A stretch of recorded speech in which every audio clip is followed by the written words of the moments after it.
Ladies and gentlemen, welcome back to Fight Talk 2021. Today I am going to be joined again by my co-host for the MMA podcast, Mr. Rob Modesto. Rob, what's going on, brother? How you doing? I'm doing well, sir. How are you today, Raymond? Doing quite well. It's a bit of a crummy day outside in Central Florida. We got Rob repping Tampa. Kind of going through the same thing, but it's all good because we're inside and we're ready to talk about some fights. Yes, sir. Yes, sir. This dreary day will not keep me down.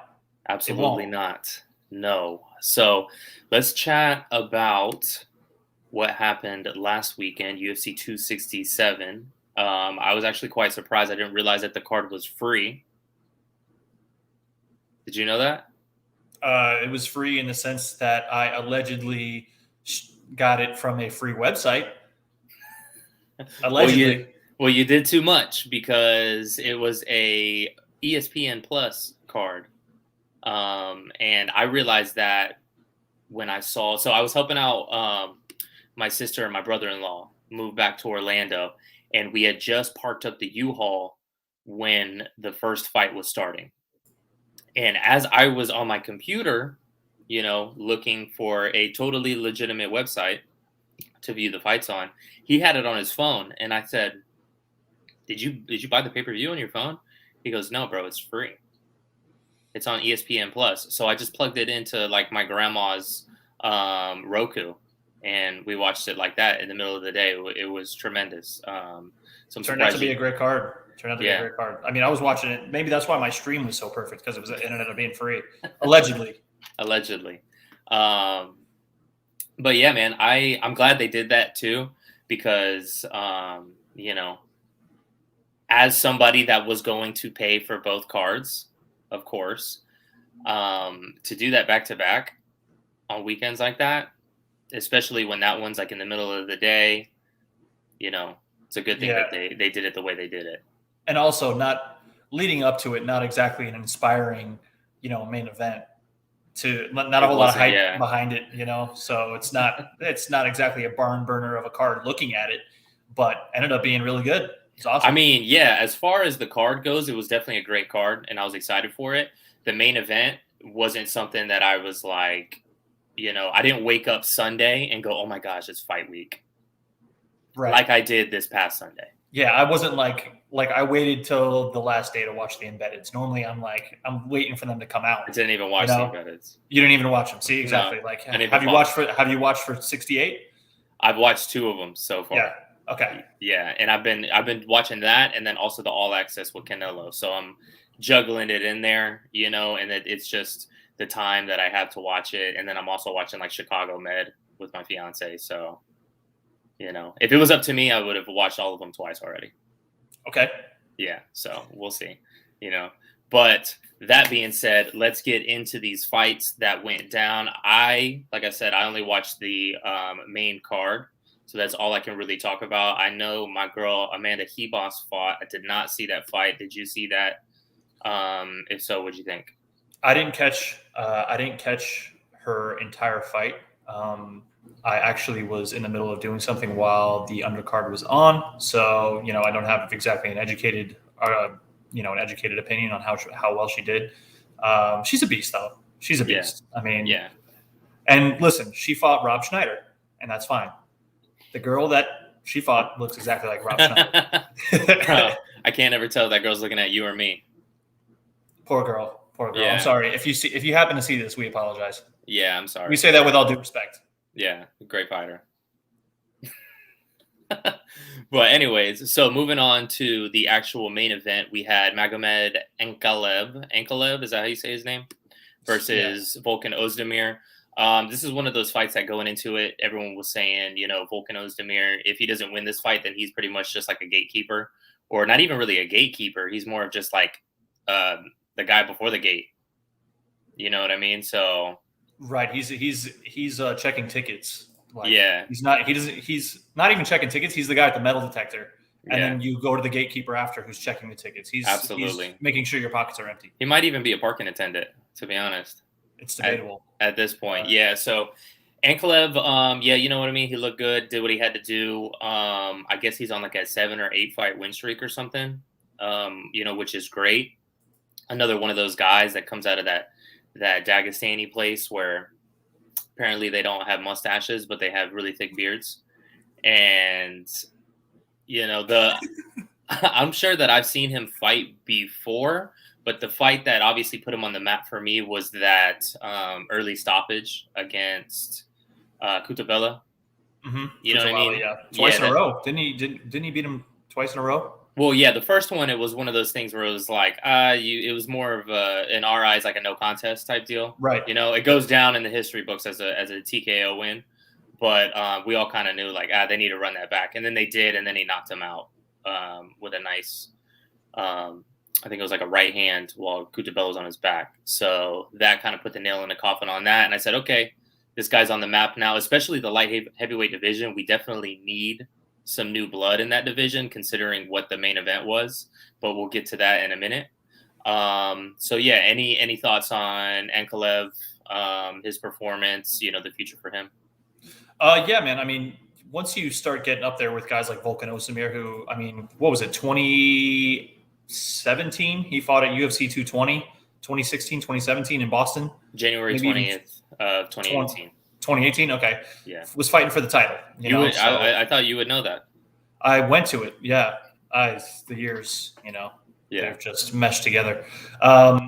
They look, a guy like Volkan who's had a significant amount of time off, I don't really hold too much weight in a win against Volkan Ozdemir anymore, even though he did fight for the title, 3 years ago, whatever it was, back in Nam, yeah. So, I mean, what was his last fight before this?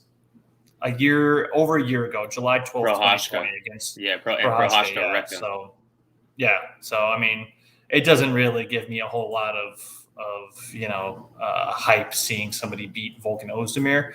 I'm interested to see what is next for him for sure. Let me see. You know what the rankings look like right now in the light heavyweight division? No idea. Yeah, I mean, if maybe you have a guy like I don't want to say somebody like Bohachina because he's going to be fighting at 205. Maybe somebody a little bit below him, Yeah. But I'd be interested to see if they're going to give him a big test next. Being that even they though should give him like Thiago or Lionheart. Yeah, exactly. You know what I mean? That would be a good fight. Lionheart for sure. Lionheart's a guy I feel like he's kind of hit or miss. Either he does really well, has a great jab, great leg kicks like we saw in Jacksonville, or he poops the bed against Glover Teshera and loses all his teeth. Yeah, they actually have Ankalaev ranked number 6 now. So right above him is Thiago and Lionheart. And then Radic and Prohashka. Rakic and then Rakic. Prohashka, yeah. So he's right there. I mean, Dominic Reyes is a good fight too. Even though they just switched spots. It looked like. So he's getting up there for sure. Yeah, definitely. So we'll see what's going on with him. Last 2 fights were decisions. So it's one of those things where it's like, okay, yeah, you look good, but the way MMA fans are pretty savage. It's like if you're not out there putting on like a show, for example, like Prohashka has done, then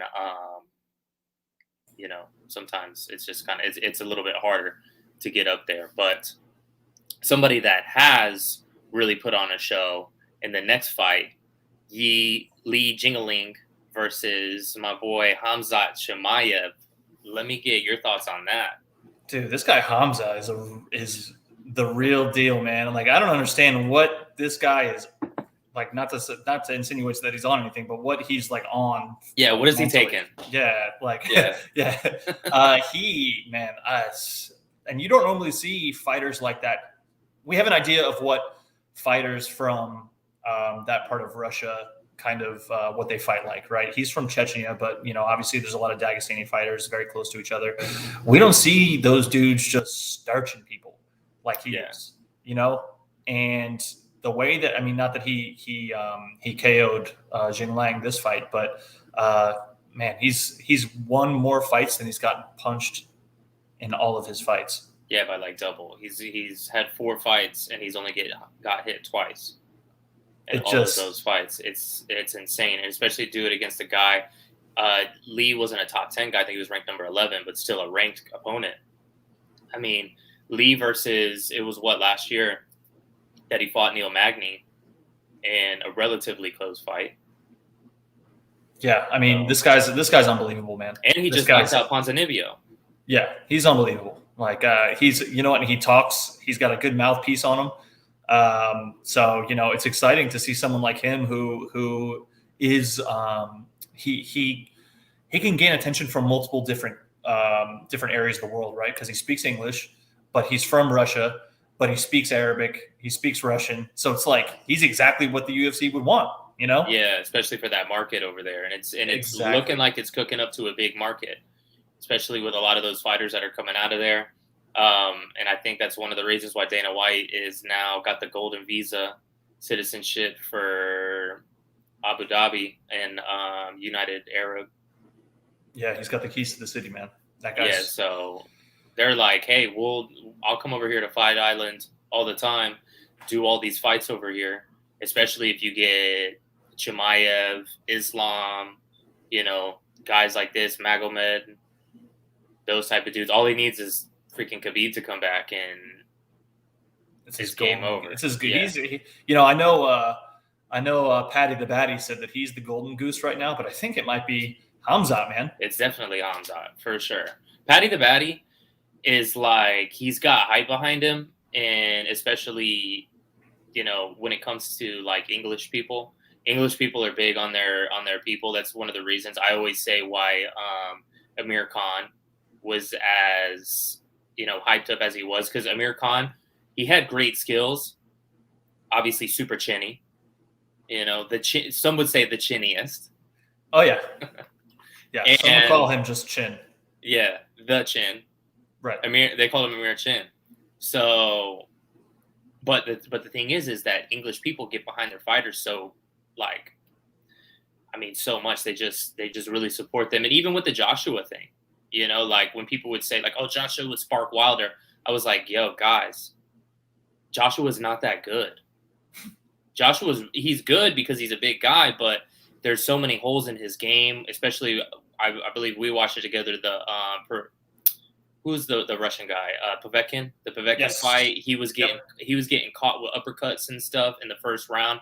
And I'm like, dude, Wilder would spark this guy, and then we've seen since what happened. But as to my point, English people really get behind their fighters. They really hype them up a lot. You've seen, you know, Darren Till was shot up to the title fight right away. Even in that fight with Patty the Batty, I thought he was getting hit with big shots right on the chin in that fight until it went the other way and he got, you know, his knockout. But I'm interested to see what happens with him next. Well, he's in New York, so I'm going to find him. I'm going to let him know what you said. Oh, please don't. He's fat now, bro. He's fat. I've seen that, bro. Yeah. He's what hilarious. Is he Ricky Hatton? It's basically, yeah. Ricky Fatton. But that being said, Patty the Fatty. I do think Chimaev is the golden goose for the UFC right now, especially what's going on. And if we're talking about his skill set for a second here, I think one of the things about him, especially, like you said, it wasn't that he knocked out Jingaling, but what he did to Gerald Meerschaert in that last fight put everyone on notice. Like, okay, this guy could just, like, if I'm looking for the shot for him to just shoot in to my knees and my legs, then he's going to hit me square in the face and knock me out. But then if I'm worried about the knockout, he's going to go straight in with a hard shot at the legs like he did against Jingaling. And Jingaling literally got zero offense off before it happened. And, you know, there is always that that cloud of question. What happens once he gets into, you know, the third round, or he gets a main event, he's in the fifth round? What kind of fighter is he when that happens? So, you know, we just don't know. We just don't know yet. And, you know, that's good on him for not letting us know. But, you know, there's still that kind of questioning to see, you know, what kind of fighter is he really once it gets real dark in the deep, dark waters. You know? Do you have the rankings up? Has he moved up in the rankings? I do have the rankings up. Let me see here. Welterweights. He's at number 10 now. He went from not ranked to number 10. That's solid. And if I'm playing matchmaker Rob, who's Rob Modesto matching him up against in the top 10? George Masvidal. Talking about a guy who has a fight next month. Does he really? Oh, that's right. That's right. I'm crazy. He's going back to Popeyes, bro. He's going back to KFC. Right. That's right. I mean, Luque is a good fight. I think Luque is a great fight. Luque is a good fight. I don't like what they're trying to do. They're trying to match him against Nate Diaz for some reason. And I'm seeing a lot of people talk about, oh, this is a prime example of what UFC does to their fighters, like how they treat their fighters. This is a guy, Nate Diaz, who's always been down for you guys, and you're just trying to feed him to the young and hungry wolf as his last fight instead of giving him a proper send-off. That's a bad matchup, man. It is a bad matchup. He's so big compared to Nate. I mean, he fought at 85 for a couple fights, didn't he? Yeah, he's had 2 fights. He's had 2 fights at 70, 2 fights at 85. Nate, is a proper 75 or a proper 70 now, but he was a 55er. And yeah, he could still be at 55. Let's be honest. He's a small 70, I think, bro. I think he's filled up quite nice, especially now he walks around like 195 and stuff like that. Maybe even 200. Him and his brother, bro. They're eating good, man. Big boys, yeah. Nick didn't even want to make 170. They made that fight back out. While we're on the topic, real quick, what do you think would be a proper last fight for Diaz? Conor McGregor. Wow. You know what's crazy? For anybody that's listening, all the 0 people that are listening to this guy, Rob, for years would tell me, let go of the trilogy. The trilogy's never going to happen. It's never going to happen. And now here we are like 5.5 years later. That was before he lost twice to Poirier. Yeah, I mean, the trilogy is the fight to make, I would say. Yeah, I mean, you want to make a ton of money on your last fight, just go ahead and get the red panty night. Yeah, and it would be crazy because it would be a pay-per-view for sure. And would it be the first time ever we have a pay-per-view headlined, a non-title fight with 2 guys coming off of back-to-back losses? Oh, 2 guys coming off back-to-back losses. I don't know the answer to that, but my first thought would be yes. Still sells $1 million. Oh, minimum. Still sells $1 million. 2 of them are on this call right now. Yeah, absolutely, for sure. But that being said, yeah, Khamzat, I like the Luque fight because Luque was another person they were trying to match up with Nate Diaz. I think that's just a good fight right there. It either shows Luque's the real deal because he is, and we know he is, or Khamzat's just that guy, bro. If he could beat Luque, then that propels him right up, man. And then I think, yeah, you just give him one more fight before you give him Usman or possibly Covington. Yeah, I mean, once you get up there, you're looking at Leon Edwards and Gilbert Burns. Burns posted a picture, I guess, of him squaring off with Khamzat and said, "I want that smoke." So, yeah, I would like to see Burns. That would be crazy to just put him against Burns right away. Hey, I love it. Yeah, I'm down for that fight.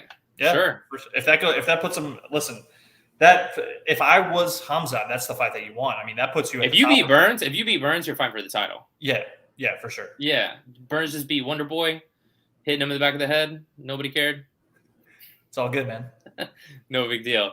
But another person that is questionably in line for the title fight is my guy, Islam Makhachev. And Islam Makhachev really showed out as well. Now, I'm not saying that he deserves a title shot right away. I still think he's one more away. But what are your thoughts on that fight against Dan Hooker? I think it might have been, 2 or 3 calls ago, 2 or 3 fight talks ago, where I told you that I thought Islam Makhachev was the best fighter at 155. Do you remember this? No. Nah? Okay. Nah. All right. Well, for all you people, look back on it. I may or may not have said that. I may have made that up. I think this is the first fight you've ever watched of his. You're right. You're right. I didn't even know till this call was happening that he existed. So, he's an animal. Dan Hooker's a beast. If you do that to Dan Hooker, you are a savage. Yeah, and you know what? Yeah, and the thing is, it wasn't just like Like with Hamzat, he went in straight for the shot, boom, got it, took him down, brought him over to Dana, dumped him down. That was sweet too. But what Islam did was Islam hit him with a hard right hook too. That kind of rocked him for a second, and then immediately went from boom down underneath and got it. So it wasn't like he was just shooting from the outside for the foot and grabbed it like what Khabib's done a lot of the times. Which I'm not knocking the style, but it's almost one of those things where it's kind of like, you could have at least fought him on the feet a little bit, but no, he actually did. I thought he rocked him with a little bit of a hook before he went in. What do you think about that? Yeah, I mean, it's good for him to show his versatility, right? I mean, and he hasn't strictly been that fighter who has just taken people down like Khabib and just ground and pound. And he's shown some versatility in the past, so I didn't expect it to be just Khabib style, but he is from the Abdulmanap Nurmagomedov school of fighting, so it's that's what your fighting is based off of. Mm-hmm. But he seems to have keep improving his hands every time I see him fight. He's an absolute stud. I don't think anybody's going to beat him. I don't think Charles Oliveira is going to be champion for much longer. Obviously, we'll get to it, but we have the fight this weekend, which will get the number one contender. And then I see, shortly after, my man, Islam, fighting for the belt. Yeah, definitely. I agree with you. I think, and from what I've heard from people out of AKA, is that Islam is basically like Khabib. But did they tell you that? Yeah, they told me, they actually called me before this. Oh, wow. And told me that. Yeah, they said that he's basically Khabib. He said, well, somebody called me. This is how it went. Phone rang. Hey, what's going on? They said, hey, you're going on a podcast with Rob Modesto, right? I said, yeah. Make sure he knows that Khabib, that Islam has better hands than Khabib has. And that he actually pieces people up. He has better hands, brother. He said he has better hands. But yeah, he's got better hands than Khabib does. He's actually pieces people up in the sparring. And at the end of the day, you're right. He's part of that school of Khabib's dad. He was one of the guys in the hot tub, is what I'll say. For all you guys who don't know what that reference is, please look it up. Yeah, he was in the hot tub. So, if you're in that hot tub, then you got some serious wrestling skills. But yeah, I like that. I think that's going to be something big for him to be able to market as well, as long as he doesn't just wrestle F everybody. He's got to, set it up, and then he'll be great. As far as the future goes, we're kind of a little bit clogged up. We got a little bit of congestion in the title picture at 155. Obviously, December 11th, we got Poirier versus Oliveira, or the opposite way around. And I mean, I see possibly Dustin Poirier taking that title, unless he gets choked out. But if that's the case, I would say, obviously, the winner of this fight between Gaethje versus Chandler is probably going to fight him, or fight the winner. And then I see maybe the loser of Oliveira versus Poirier fighting Islam, unless the loser is Poirier. If the loser is Poirier, then I think we see Poirier versus McGregor 4. I agree with that. It also just depends on how those fights turn out, Yeah, because you never know. I mean, it's situational. You know what I mean? Yeah, for sure. And real quick, you reminded me of something. Just a quick thing back to Hamzat. How about when he cut that promo during, and you had mentioned it, while he was lifting Buddy up, walking with him, yelling at Dana? How about cutting a promo during the fight? Yeah, he's wild. Amazing. The dude is nuts. But I mean, with all of that being said, it's crazy because it still, I don't think, was the best fight of the night. I think the best fight of the night was Petr Yan versus Corey Sanhagen. Mm-hmm. Would you agree with that? Yeah, tremendous fight. About as technical as you can get. Sanhagen, I wouldn't say he dominated the first round, but I think he definitely won the first round. And then Petr Yan kind of figured him out after that. And, even with that, Sanhagen didn't get dominated even after he was figured out his timing. His footwork was amazing. Yeah. The entire fight, as was Petr Yan's. Their counter strikes are like Both of them. You don't get higher level than those two and what Mhm. they put on for us. Granted, was it a close fight? Sure. But did Jan clearly win? Yes, he clearly won. Yeah, definitely with those big shots that he landed. I mean, like you said, it was a close fight. Sanhagen did very well. It's nothing that he has to look back and be super disappointed about. But I think Jan definitely won that fight. Yeah, he it's that's one of those things where genuinely you could just say he was the better man that night. Yeah. Like it's easy for somebody to get knocked out in the first round and be like, oh, he was better that night. But like, no, you went the full 5 rounds, you took shots, you gave shots, and he just was half a step ahead of you. And that's what like compared to the Sanhagen versus Sterling fight, where Sanhagen could be like, okay, I got choked out in a minute, but insert excuse, right? Right. Yeah, but if you get beat up for the 5 rounds, or at least a back and forth war, but you just came out on the losing side, then yeah, you just lost. And it's a little bit different. Yeah, he has nothing to be ashamed of.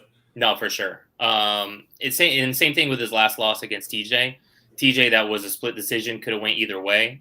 Definitely think that TJ coming off of 2 years and then having his knee popped, and then the eye, that injury that had to push back the fight, getting cut back open, made the fight a little bit closer than it should have been or it could have been. No way of really telling that, but I think that fight to make next is Jan versus Dillashaw, and I'm hoping that Sterling, puts another extension on his injuries and just gets stripped of the title. Yeah, I mean, let's be honest. The fight this weekend was for the real belt.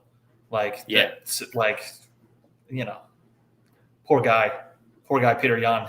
He's got the interim belt, but it's one of those where it's the real title. Yeah. Yeah. I've always felt like the interim belt, if you're going to put up an interim belt, it needs to be in an instance where, because people will say, if you unify the title, that means that the title is not unified. Like it's broken into, it's divided. Mm-hmm. And I feel like they should be equally the same. So I've always thought if you're an interim champ and you beat the champion, that should count as a defense. You know what I mean? I see what you're saying. Instead of getting a whole new title, like when Izzy beat Rob, if you have claim to the title, which is what the interim title is supposed to be, you don't just get, oh, okay, well, now you're the undisputed champion, because that's what you are. You're the undisputed champion, no matter which one wins. So in this case, Jan, this is one of those weird cases where what I'm trying to say is a lot of the times I feel like people look at the actual champion as higher than the interim champion, and that's the way they put it in the rankings. But for me, I feel like if it's a legit interim title, they should be equal. It's like co-champion.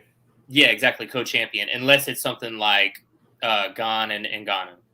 Sure. That's kind of like one of those, he doesn't need to be an interim champion. Or in this case, the real champion is below the interim champion. Yeah, that's the point I'm making, is that in this case, it's up here instead of that way before. And everybody knows it. And honestly, really, if I'm Dana White, I'm looking for an excuse to strip Sterling of the title. Because are you, though? Because I think that you get more of a marketing push if you have champion versus interim champion. Nah. No? Okay. Nah, TJ's the snake. I think that's a better fight. Okay. And it's not like it's going to headline anyways. Yeah, probably not. Yeah, it'll probably be a co-main event. So yeah, we'll see what happens. But that being said, I'm interested to see what happens. I think it comes down to, if Sterling can't fight by like March, I think he'll be stripped. Yeah, because that'll be a year. Yep, gotta go, March. Man. Yeah, exactly. So we'll see what happens. Then we go on to the main event. Main event, you had Lehovic versus Teshera. I did not see this fight going down like that. No, I thought it was going to be domination by Jan. I really did, and I almost, I almost just said that Teshera was the better man after just saying that that's not the case in situations exactly like this. But he just never left the hotel room. Yeah, I think that was his quote. Yeah. I don't know what happened, man. Jan just didn't look like Jan. I mean, I don't want to make excuses for him, but do you think that Abu Dhabi Air had anything to do with it? Because I don't know. he just looked. I mean, in that second round, he looked drained. I don't know if it was from the top pressure, from his neck getting pulled. He was not a fan of that can opener, dude. Yeah, that was not a fan of that. Yeah, he didn't like that at all. But it was like, how much could that really drain your tank? So maybe all things, considered and brought together. Maybe he just couldn't get it going, man.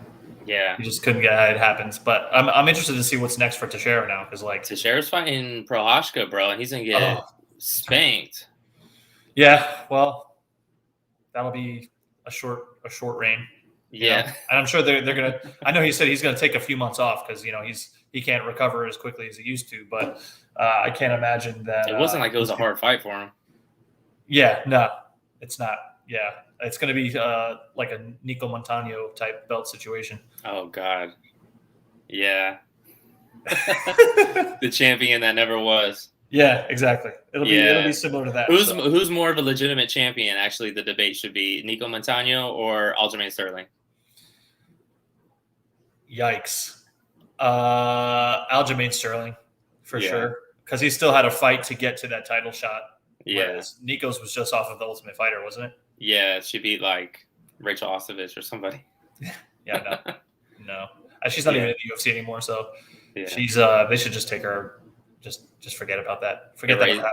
Yeah, erase that from the history books. Basically, like what they should do for Jermaine Durandame. Jermaine as well. Yeah. Yeah. And look, here's the thing.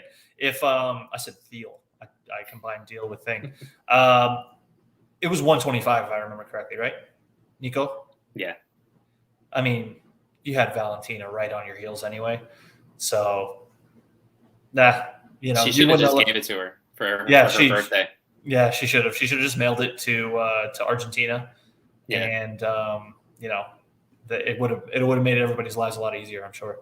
Agreed. Definitely. I have a question for you, and it's with Glover Teixeira as the champion at light heavyweight, is that more like of an inspirational story for Glover, or does it say more of the status of light heavyweight division, the fact that he's champion? That's a great question. I think it's a little bit of both. Look, he did have to fight to get there. He won fights to get there, so there's something to be said about that. Yeah. However, those fights.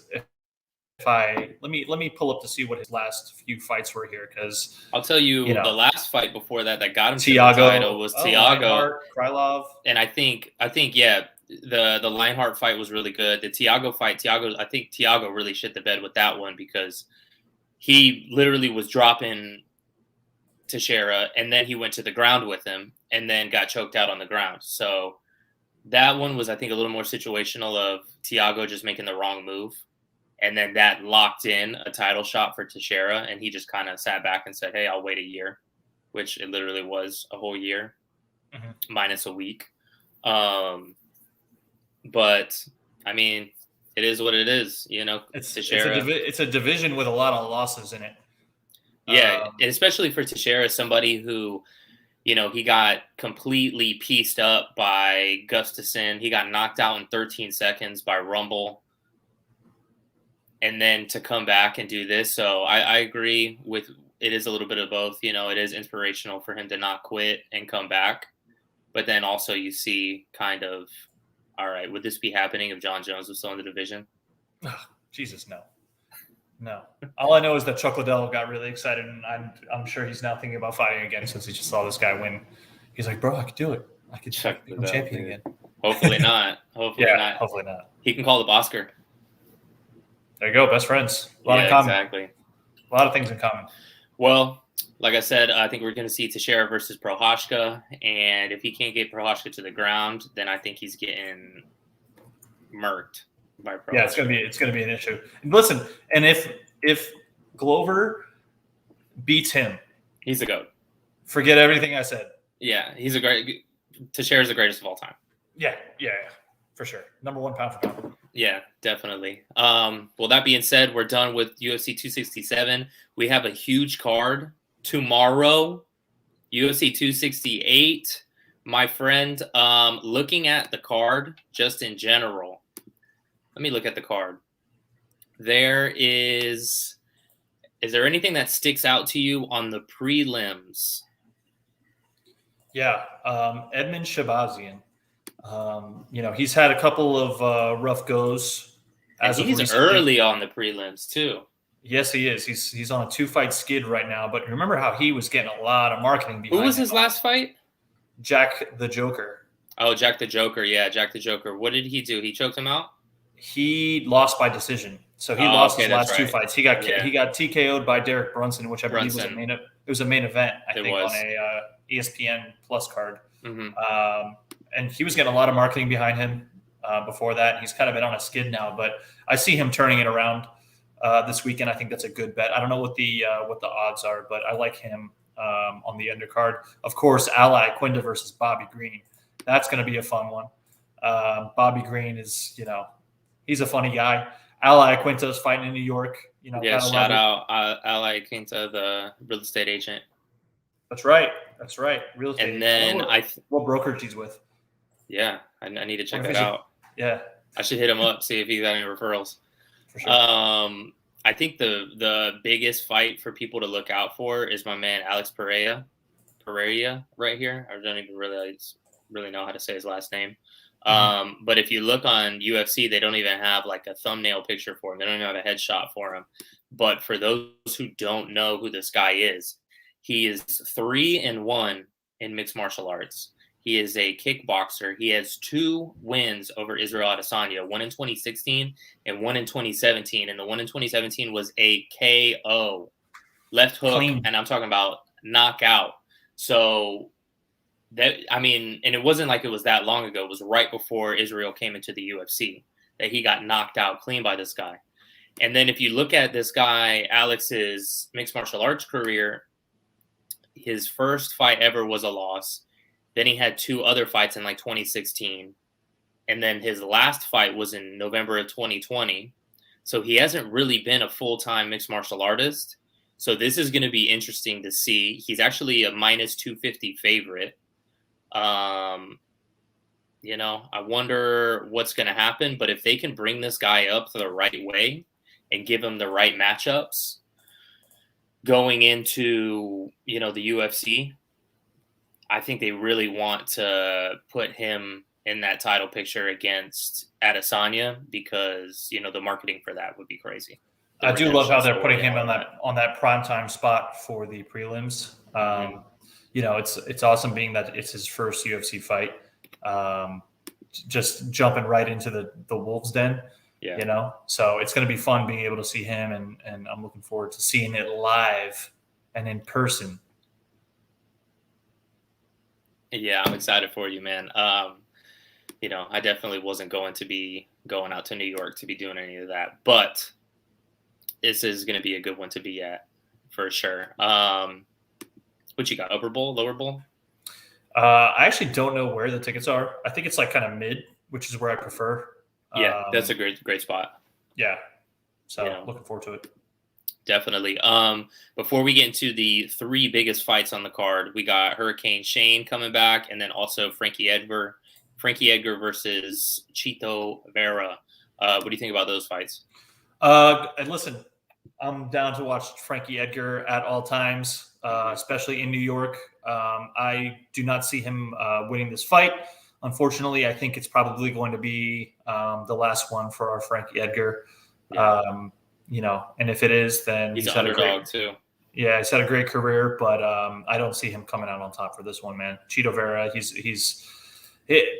the guy. He's got a very weird fighting style. He's a wild man, So I'm really interested to see if after some of the losses that Frankie Edgar has had over the last couple years, if he's going to be able to keep up with somebody like Marlon Vera, who's kind of got all the advantages, whether it's tools or youth.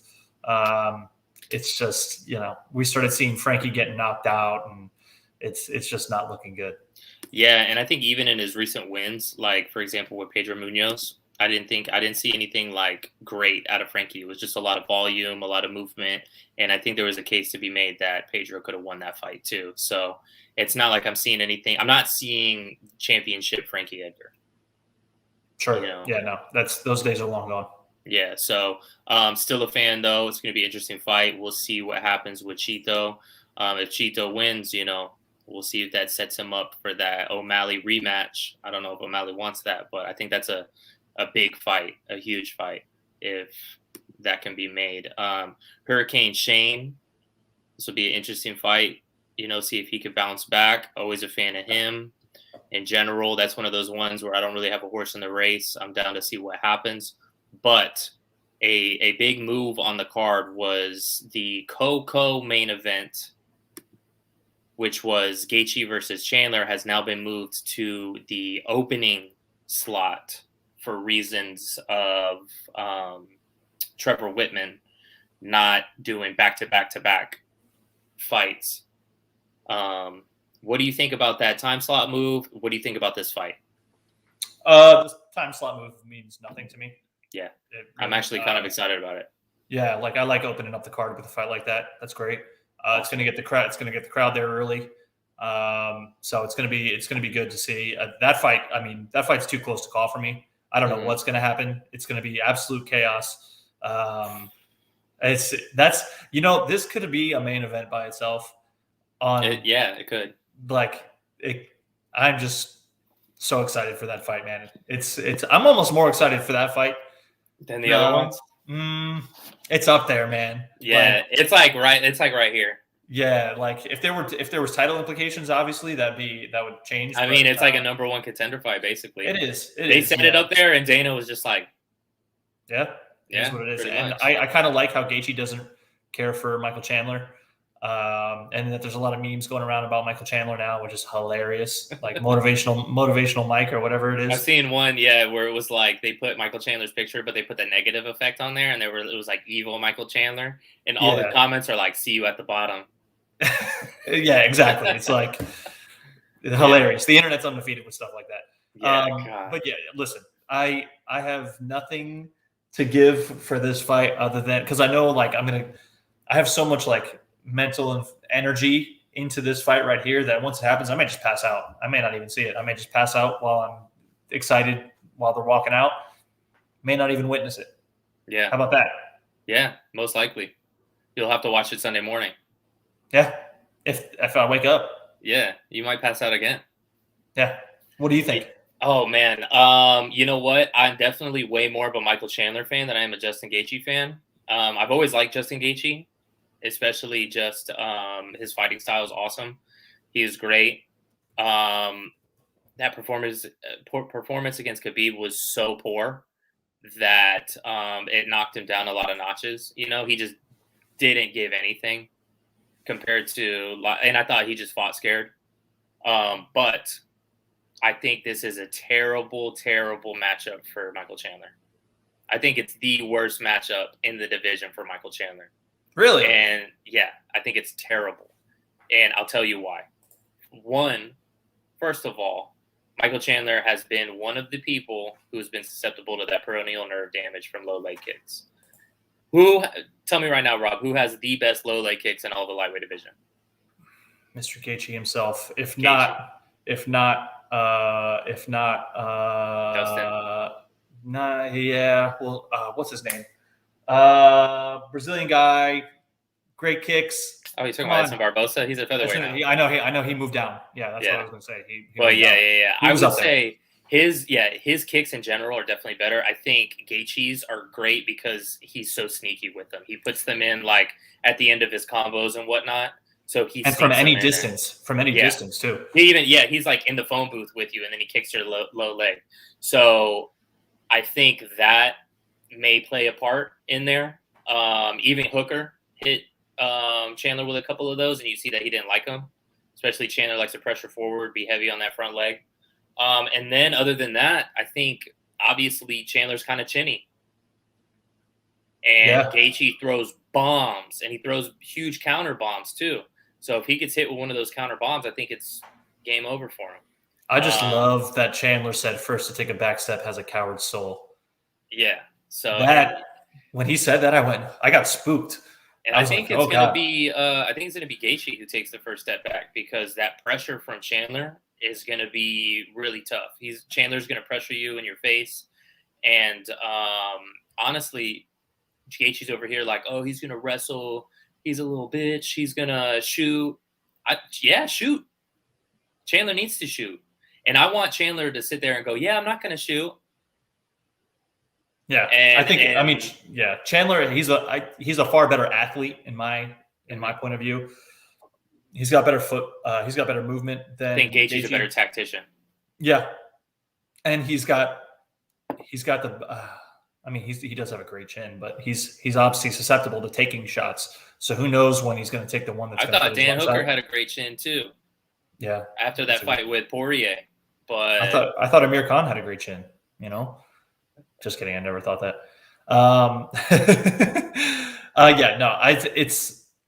It really could go either way. I mean, would you be surprised if either one got knocked out in the second round?